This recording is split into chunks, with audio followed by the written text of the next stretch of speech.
It's easy to look back at the past, study the history of war, and uncover dramatic reports of heroic exploits, daring deeds, evil megalomaniacs, and vicious dictators. And all too soon, you'll find yourself completely detached from such events. The turbulent wars that took place so long ago seem to have little connection with reality, and will in fact often be the stuff of legend.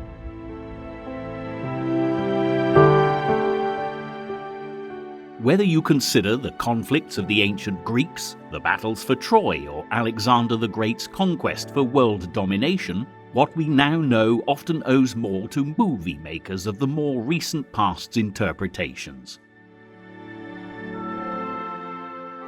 War is about heroes, glory, and a rip-roaring story, and invariably the true horrors of human conflict are lost in the telling.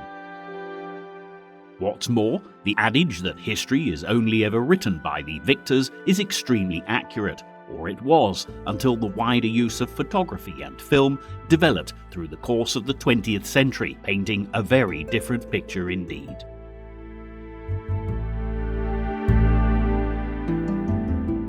So, to really understand the concept of war on a global scale, the World War II years of 1939 to 45 provide perhaps the first complete overview of man's inhumanity to man, alongside the bravery and heroism that show the very worst and the very best facets of human nature.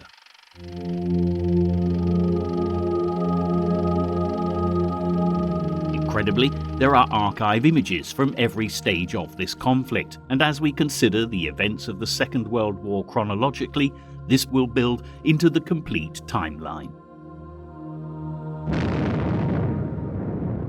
This is our past that we can truly connect with, revealing a history littered with living, breathing survivors who can still tell stories of the comradeship, hardship, suffering, and sadly on occasion, the futility of battle.